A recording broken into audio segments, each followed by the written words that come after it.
Hey, Mitch here. We are in a beautiful Airbnb on the 32nd floor of next door to the Seattle Convention Center. And I'm here with Howard to talk about Guns of Icarus Alliance. How are you doing, Howard? Good, good. I'm trying to fly the ship getting blown up while talking at the same time, so.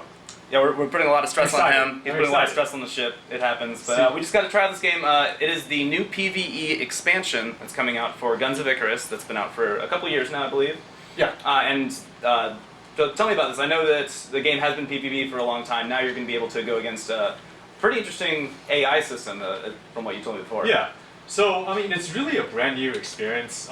Scale and scope-wise, it's essentially a new game. It's still teamwork, airship combat. 4 people crew an airship together. You can play still one of 3 roles. You can be a pilot, like what I'm doing, flying the ship. You can be a gunner or an engineer on the ship, repairing and shooting stuff. But everything around the game everything around that core experience is totally different.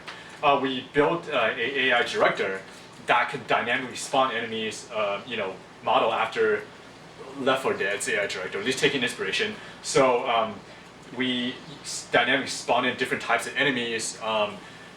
Depending on how well players are doing in matches, we can scale the difficulty up and down dynamically, and to try to ensure that every match will essentially be different. And so basically the core is PvE combat. It's just players against the AI.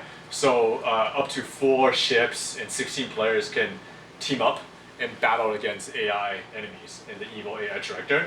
And the enemies are, you'll see planes, different classes of plane. Some will do strafing runs, and some will bomb you. You see airships that we're shooting down. There are bosses, ground turrets, bases with defenses. There's actually quite a variety of enemies. And all the game modes are very, very disparate and varied. Here we're in a pretty straightforward, seek and destroy, finding enemy bases and kill them type of game mode. We have wave-based survival. We have VIP protection, where if the VIP dies, everybody dies. Everybody loses. We have a game mode where we're chasing down an enemy convoy, we're defending our bases, and so on. So they're all totally new ships, totally new weapons, and a larger meta faction and war and world system that we're building as well. So.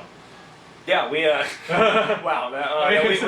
saw a lot of that the AI director thing in our game that we played. We were thinking, okay, this is way too easy for a little bit, and then suddenly almost died. Yeah, pretty quickly when I decided to start turning up the difficulty. Yeah.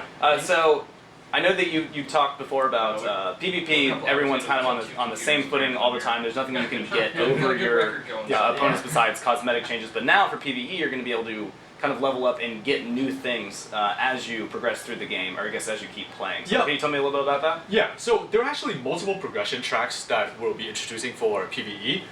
First is personal progression, where as you progress, as you level up, you will unlock new special abilities for your characters.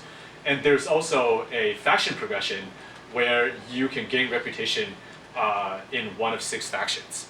And so right now, I think I am in the Anglian faction, one of the factions, and as I gain reputation, I can unlock new ships, weapons, and wardrobe for the faction.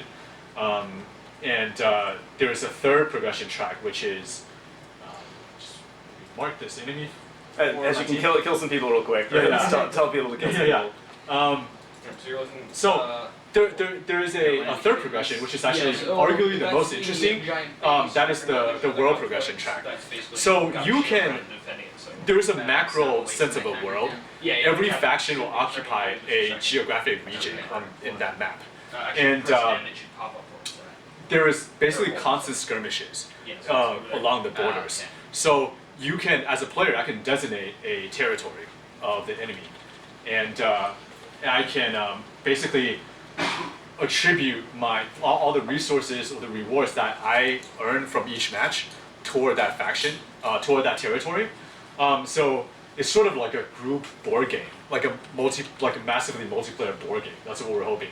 And so people, it's like groupthink, right? People as more people dump resources into one territory, they can overtake that territory of the enemy factions. So it's like you're playing a gigantic game of Risk almost.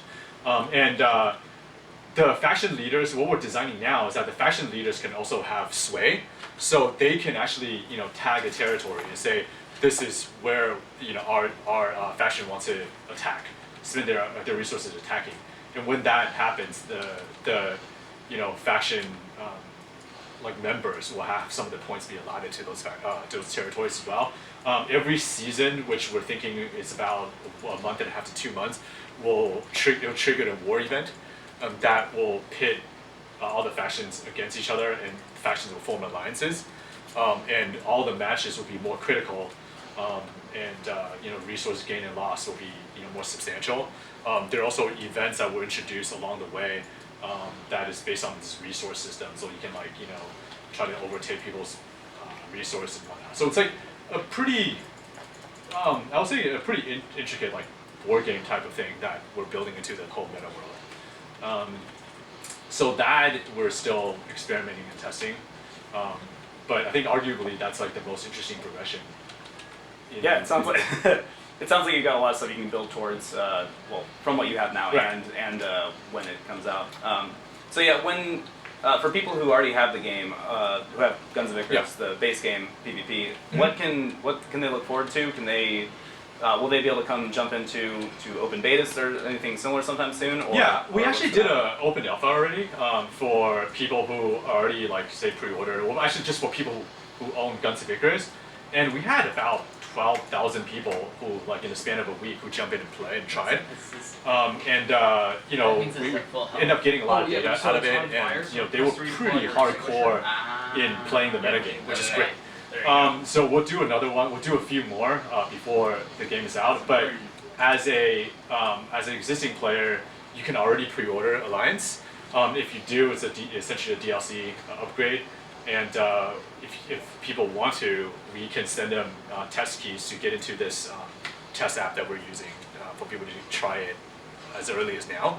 There are actually people doing regular testing for us on a weekly basis already. And then with the game, when Alliance is released, for people who already own the game, hopefully it'll be easy. They'll just get the DLC. And then for people who are new to the game, they can basically just buy the game that would incorporate the entire thing. Okay, so when can people look for the whole game coming out? So we're hoping by January sometime. Okay. Yeah, I mean I think we need to make it happen. Because otherwise. Are you guys about to crash? Yes, we are on the ground. There's another way we can die. So all the components affect the ship in different ways. Right now, our balloon is out, and we're skimming the ground. If we don't, now we just brought it back in time, but if we didn't, we will actually crash and die. So. Okay.